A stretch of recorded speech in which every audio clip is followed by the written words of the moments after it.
गांव सुखपुर चारों ओर हरियाली से घिरा हुआ था, जहां लोग एक दूसरे से परिचित थे। इसी गांव में गीता नाम की महिला अपने पति सुरेश के साथ एक छोटे से घर में सुखी जीवन बिता रही थी। गीता एक आदर्श गृहिणी थी।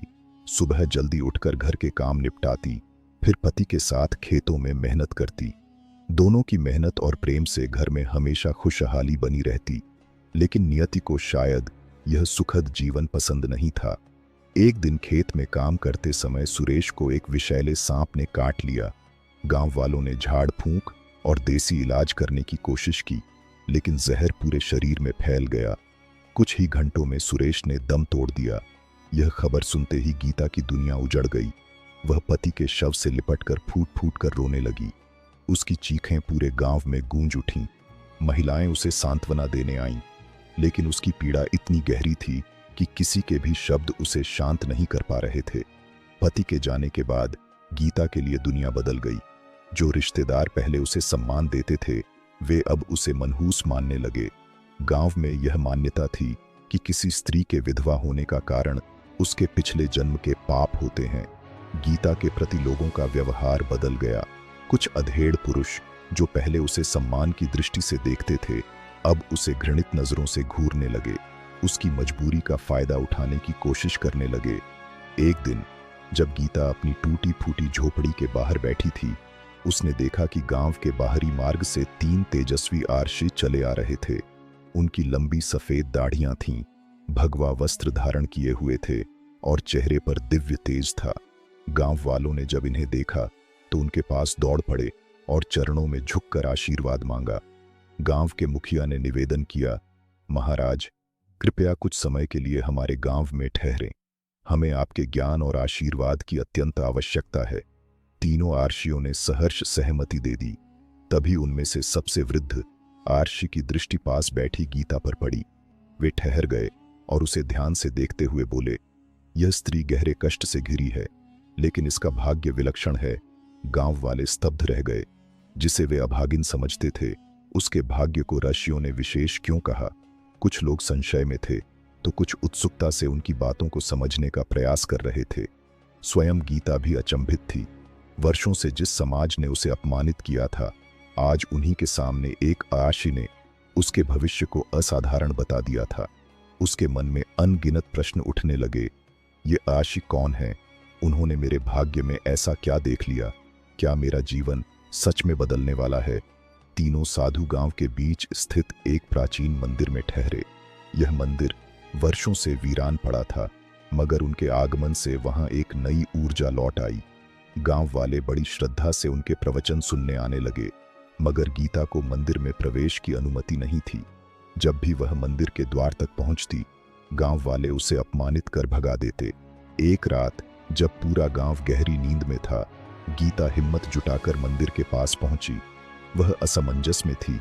क्या साधु सच में मुझसे मिलना चाहते हैं? क्या मुझे भी मुक्ति का अधिकार है? धीरे धीरे उसने मंदिर के भीतर कदम रखा। वहां दीपक की मध्यम रोशनी में तीनों साधु शांत भाव से ध्यान मग्न थे। जैसे ही गीता उनके सामने पहुंची, तीनों ने अपनी आंखें खोली। कुछ क्षणों की नीरवता के बाद एक साधु महर्षि वशिष्ठ बोले, पुत्री, तुम हमसे क्या चाहती हो? गीता की आवाज कांप रही थी, मगर उसने साहस जुटाकर कहा, मुझे समझ नहीं आता कि मेरा जीवन इतना कष्टमय क्यों है। मैंने किसी का क्या बिगाड़ा है? महर्षि देवानंद मुस्कुराए और बोले, इस संसार में कोई भी दुख बिना कारण नहीं आता। तुम्हारे पूर्व जन्मों के कर्म ही तुम्हारे वर्तमान को प्रभावित कर रहे हैं। लेकिन घबराओ मत, हर कर्म को नए कर्मों से बदला जा सकता है। गीता की आंखों में आंसू छलक आए। उसने कंपाती आवाज में पूछा, क्या मैं अपना भाग्य बदल सकती हूं? महायोगी शरणानंद ने गंभीर स्वर में कहा, मगर इसके लिए तुम्हें कठिन परीक्षाओं से गुजरना होगा। क्या तुम तैयार हो? गीता ने बिना किसी संकोच के उत्तर दिया, मैं हर परीक्षा के लिए तैयार हूं। महर्षि वशिष्ठ बोले, कल सूर्योदय से पहले तुम गांव के बाहर वाले पीपल वृक्ष के पास आना। वहीं से तुम्हारी असली यात्रा आरंभ होगी। अगले दिन यह खबर पूरे गांव में आग की तरह फैल गई। कुछ लोग अनुमान लगाने लगे, क्या साधु उसे कोई वरदान देंगे या कोई श्राप? कुछ को डर था कि कहीं यह स्त्री पूरे गांव के लिए संकट का कारण तो नहीं बन जाएगी। मगर गीता को इन बातों से कोई फर्क नहीं पड़ा। रात होते ही वह गांव के बाहर जंगल के किनारे पहुंची। वहां पहले से ही महर्षि वशिष्ठ, देवानंद और शरणानंद खड़े थे। हवा में एक रहस्यमय शांति थी। महर्षि वशिष्ठ बोले, पुत्री, तुम्हें इस जंगल में पूरी रात अकेले बितानी होगी। यदि तुमने भय को पराजित कर लिया तो तुम पहली परीक्षा उत्तीर्ण कर लोगी। गीता का दिल तेजी से धड़कने लगा। घना जंगल, अंधेरी रात और अनजान खतरे, यह सब सोचकर ही उसकी रीढ़ में सिहरन दौड़ गई। लेकिन उसने अपने भीतर के साहस को समेटा और जंगल में प्रवेश कर लिया। तीनों साधु अंधकार में लुप्त हो गए। अब वह बिल्कुल अकेली थी। जैसे जैसे रात गहराने लगी, जंगल का माहौल भयावह होता गया।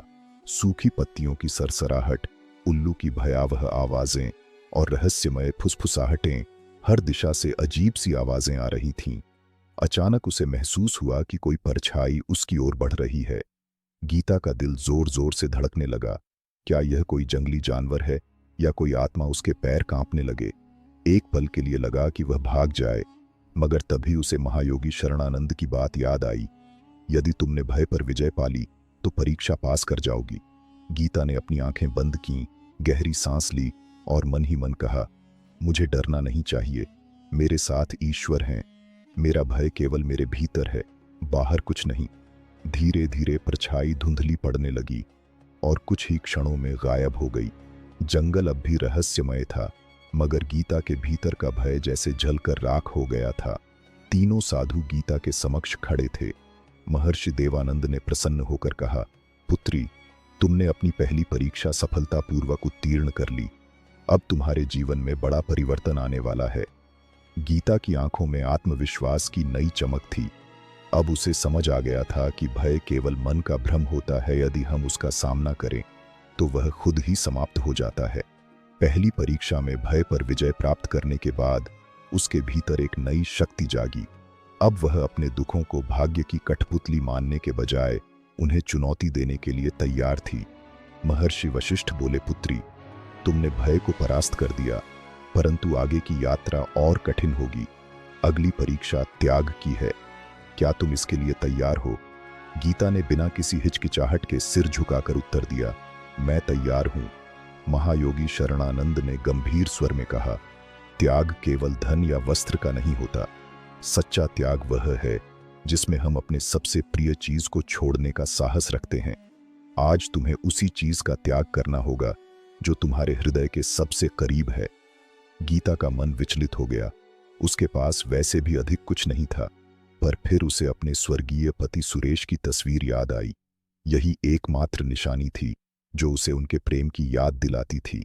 जब भी वह अकेली महसूस करती, इस तस्वीर को देखकर सुकून पाती थी। उसकी आंखों में नमी आ गई। कांपते स्वर में उसने पूछा, क्या मुझे अपने पति की तस्वीर छोड़नी होगी? महर्षि देवानंद मुस्कुराते हुए बोले, यदि वही तुम्हारे लिए सबसे प्रिय है तो हाँ, लेकिन याद रखना, त्याग तभी सार्थक होता है जब वह पूर्ण मन से किया जाए। जब तक तुम स्वयं इसके लिए तैयार नहीं हो, हम तुम्हें बाध्य नहीं करेंगे। गीता गहरे विचारों में डूब गई। यह तस्वीर उसके अतीत की अंतिम स्मृति थी। क्या वह इसे छोड़ सकती है? क्या यह त्याग सही होगा? मगर फिर उसे एहसास हुआ कि यह तस्वीर केवल उसे बीते कल से बांधे रख रही थी। वह हर दिन इसे देखकर उसी दर्द में डूबी रहती थी, उसी अधूरे प्रेम की पीड़ा को दोहराती थी। यदि उसे आगे बढ़ना है, यदि उसे अपने जीवन को नए सिरे से संवारना है, तो उसे अतीत से मुक्त होना ही होगा। उसने अपनी आंखें बंद की, गहरी सांस ली और फिर दृढ़ स्वर में कहा, मैं तैयार हूं। महर्षि वशिष्ठ बोले, तो जाओ और इस तस्वीर को नदी में प्रवाहित कर दो। गीता गांव लौटी और अपनी झोपड़ी में रखे एक पुराने संदूक को धीरे से खोला। उसके भीतर वर्षों से सहेज कर रखी गई सुरेश की तस्वीर थी। कांपते हाथों से उसने उसे निकाला और गहरे भाव से निहारा। उसकी आंखों में आंसू थे, मगर मन अब संकल्प से भरा था। गांव के कुछ लोगों ने उसे नदी की ओर जाते देखा और फुसफुसाने लगे, यह पागल हो गई है, अपने पति की आखिरी निशानी क्यों छोड़ रही है? कहीं इन साधुओं ने इसे भ्रमित तो नहीं कर दिया? लेकिन गीता ने किसी की भी ओर ध्यान नहीं दिया।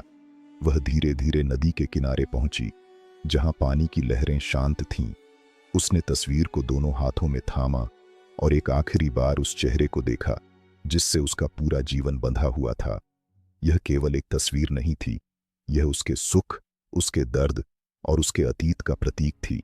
धीरे धीरे उसने तस्वीर को जल में प्रवाहित कर दिया। जैसे ही तस्वीर पानी में डूबी, उसे महसूस हुआ कि वर्षों से जो एक अदृश्य भार उसके हृदय पर था, वह अब समाप्त हो गया। एक अजीब हल्कापन उसके भीतर भर गया, मानो वह किसी अदृश्य बेड़ियों से मुक्त हो गई हो। अब वह केवल अपने भविष्य की ओर देख रही थी। देवानंद बोले, पुत्री, तुमने त्याग की परीक्षा भी सफलतापूर्वक उत्तीर्ण कर ली। अब तुम उस बंधन से मुक्त हो चुकी हो जो तुम्हें अतीत से जोड़े हुए था। गीता ने महसूस किया कि उसका मन अब पहले से अधिक शांत और मुक्त था। वह मुस्कुराई, एक ऐसी मुस्कान जो आत्मविश्वास और दृढ़ता से भरी थी। शरणानंद ने गंभीर स्वर में कहा, अब तुम्हारी अंतिम और सबसे कठिन परीक्षा शेष है। यह परीक्षा न केवल तुम्हारी शक्ति को परखेगी, बल्कि तुम्हारे आत्मज्ञान को भी उजागर करेगी। गीता ने बिना किसी संकोच के सिर झुकाया और दृढ़ स्वर में कहा, मैं तैयार हूं। तीनों साधु गीता को लेकर एक ऊंची पहाड़ी पर स्थित प्राचीन मंदिर में पहुंचे। यह मंदिर कभी महान तपस्वी की साधना स्थली था, मगर अब वहां वीरानी छाई थी। हवाओं में रहस्य था, वातावरण में एक गहरी शांति। वशिष्ठानंद ने मंदिर के द्वार पर खड़े होकर कहा, अब तुम्हारी आत्मा की परीक्षा होगी। तुमने भय और मोह को त्याग दिया, लेकिन अब तुम्हें यह सिद्ध करना होगा कि तुम केवल अपने लिए नहीं, बल्कि दूसरों के लिए भी जी सकती हो। गीता ने प्रश्न किया, मुझे क्या करना होगा? देवानंद गंभीर स्वर में बोले, गांव में एक वृद्ध महिला रहती है जिसका कोई सहारा नहीं है। वह बीमार और भूखी रहती है। तुम्हें अपनी झोपड़ी उसे सौंप होगी और अपना सारा भोजन भी उसे अर्पित करना होगा। गीता चौंक गई। उसकी झोपड़ी भले ही छोटी थी, मगर वही उसकी एकमात्र शरण थी। वह अपना घर छोड़कर कहां जाएगी? इससे पहले कि वह कुछ कहती, शरणानंद आगे बोले, इसके बाद तुम्हें 7 दिन जंगल में रहकर तपस्या करनी होगी। बिना भोजन और जल के यह परीक्षा तुम्हारे धैर्य, संकल्प और समर्पण की होगी। यदि तुम इसे पूरा कर लेती हो तो तुम्हारी आत्मा सच्ची मुक्ति की ओर बढ़ेगी। गीता स्तब्ध रह गई। अब तक की परीक्षाएं कठिन थीं, मगर यह परीक्षा असंभव लग रही थी। क्या वह अपना घर और भोजन छोड़ सकती थी? क्या वह 7 दिन बिना कुछ खाए पिए जीवित रह सकेगी? मगर फिर उसे रस्सियों की बातें याद आई। सच्ची शक्ति शरीर में नहीं, मन में होती है। यह उसका अंतिम परीक्षण था। उसे यह भी पार करना था। उसने संकल्प लिया, अपनी आंखों में दृढ़ता भरी और कहा, मैं यह करने के लिए तैयार हूं। गीता ने बिना किसी संकोच के अपनी झोपड़ी और भोजन उस वृद्ध महिला को अर्पित कर दिया। गांव के लोग यह देखकर दंग रह गए। यह क्या कर रही है? अपना सब कुछ क्यों छोड़ रही है? कहीं यह सच में राशियों के प्रभाव में तो नहीं आ गई? लोगों की फुसफुसाना तक पहुंची, मगर उसने बिना कोई उत्तर दिए अपनी राह पकड़ी और जंगल की ओर बढ़ गई। पहला दिन कठिन था। भूख उसकी चेतना को झकझोर रही थी, मगर उसने अपने विचारों को भटकने नहीं दिया। वह एक वृक्ष के नीचे बैठकर ध्यान में लीन हो गई। दूसरे दिन उसे प्यास ने सताना शुरू किया।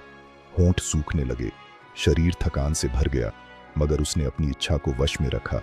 उसने स्वयं को समझाया, यह बस शरीर की एक परीक्षा है, आत्मा को इससे क्या लेना देना। तीसरे दिन उसका शरीर कमजोर होने लगा, पैरों में कंपन था, मगर मन अब भी अडिग था। उसने हार मानने से इनकार कर दिया। चौथे दिन उसे लगा कि अब वह और सहन नहीं कर पाएगी। सिर चकराने लगा, दृष्टि धुंधली होने लगी, मगर तभी उसे अर्शियों की बातें याद आईं। सच्ची शक्ति शरीर में नहीं, मन में होती है। यह सोचते ही उसे अपने भीतर से एक ऊर्जा का प्रवाह महसूस हुआ। उसने अपनी चेतना को शरीर से अलग कर ध्यान में प्रवेश किया। 5वें और 6ठे दिन तक वह पूरी तरह ध्यान में डूब चुकी थी। अब उसे भूख प्यास का अनुभव ही नहीं हो रहा था। यह कोई साधारण अवस्था नहीं थी, यह आत्मा की गहराई में उतरने की स्थिति थी। 7वें दिन जब सूरज उगा तो कुछ अद्भुत हुआ। गीता की आत्मा एक नई ऊर्जा से भर उठी। उसे ऐसा प्रतीत हुआ कि वह अब केवल एक साथ धारण स्त्री नहीं रही, बल्कि किसी दिव्य शक्ति से जुड़ चुकी है। 7वें दिन जब गीता ध्यान मग्न थी, तब अचानक वातावरण में एक दिव्य आभा प्रकट हुई। हल्की हवा चलने लगी, पत्तों की सरसराहट जैसे किसी दिव्य संगीत का आभास करा रही थी। धीरे धीरे तीनों साधु, वशिष्ठानंद, देवानंद और शरणानंद उसके सामने प्रकट हुए। वशिष्ठ ने उसे गहरे प्रेम और गर्व से देखा और बोले, पुत्री, तुमने अपनी अंतिम परीक्षा भी सफलतापूर्वक उत्तीर्ण कर ली। अब तुम केवल एक विधवा नहीं, बल्कि एक सशक्त आत्मा बन चुकी हो। गीता की आंखों में श्रद्धा के आंसू छलक पड़े, मगर इस बार वे दुख के नहीं, बल्कि आत्मसंतोष के थे। देवानंद ने आगे कहा, अब तुम्हारे भीतर वह शक्ति है जिससे तुम न केवल अपना बल्कि दूसरों का भी जीवन बदल सकती हो। तुम अब अपने भाग्य की स्वामिनी हो, जो दूसरों को भी उनके अंधकार से निकालने में सक्षम है। गीता ने महसूस किया कि उसकी आत्मा अब हल्की हो गई। गीता अब वही स्त्री थी, लेकिन उसके व्यक्तित्व में एक अद्भुत परिवर्तन आ चुका था। महायोगी शरणानंद ने आशीर्वाद देते हुए कहा, पुत्री, तुम्हारा तप केवल तुम्हारे लिए नहीं, बल्कि इस संसार को यह सिखाने के लिए था कि हर आत्मा में असीम शक्ति होती है। तुम्हारा यह संघर्ष एक उदाहरण है कि साहस और त्याग से कोई भी व्यक्ति अपनी नियति बदल सकता है। गीता के चारों ओर एक अद्भुत तेज फैल गया, मानो प्रकृति भी उसकी इस आध्यात्मिक विजय का उत्सव मना रही हो। उसने जब अपनी आंखें खोलीं तो महसूस किया कि अब वह केवल एक स्त्री नहीं रही, वह आत्मविश्वास, शांति और ऊर्जा का प्रतीक बन चुकी थी। अब उसमें भय या असहायता का कोई स्थान नहीं था। जब गीता गांव लौटी तो लोग उसे देखकर स्तब्ध रह गए। उसकी चाल में नया आत्मविश्वास था और उसके चेहरे पर एक अजीब सी दिव्य आभा झलक रही थी। वही लोग जो पहले उसे अपशगुन मानकर दूर रहते थे, अब श्रद्धा से उसके सामने झुकने लगे। किसी ने कहा, यह वही गीता है जो दुखों से घिरी थी, अब तो यह एक दिव्य व्यक्तित्व बन चुकी है। गांव के मुखिया ने उसे सम्मानपूर्वक गांव के चौराहे पर बुलाया और सबके सामने कहा, आज से गीता हमारे लिए प्रेरणा का स्रोत है। इन्होंने सिद्ध किया कि हर कठिनाई का समाधान आत्मविश्वास और साहस में छिपा होता है। धीरे धीरे गीता गांव की मार्गदर्शक बन गई। अब लोग अपनी समस्याओं के समाधान के लिए उसके पास आते। वह न केवल उन्हें सही दिशा दिखाती, बल्कि अपने अनुभवों से उन्हें जीवन के हर संघर्ष को स्वीकार करने की प्रेरणा देती। उसकी इस नई यात्रा ने गीता को एक साधारण स्त्री से असाधारण नारी बना दिया। अब उसे लोग माता गीता कहने लगे। उसकी कहानी न केवल उसके गांव तक सीमित रही, बल्कि आसपास के इलाकों में भी लोग उसे श्रद्धा से याद करने लगे। यह कहानी हमें सिखाती है कि जीवन के संघर्ष हमारे भीतर छुपी संभावनाओं को जागृत करने का एक जरिया है। परिस्थितियां कितनी भी कठिन क्यों न हो, अगर आत्मसंयम और साहस हो तो हर बाधा को पार किया जा सकता है। तो प्रिय मित्रों, अगर यह कहानी आपको अच्छी लगी हो तो इस वीडियो को लाइक करके चैनल को भी सब्सक्राइब कर लें और कमेंट में हर हर महादेव जरूर लिखें। वीडियो देखने के लिए आप सबका दिल से धन्यवाद।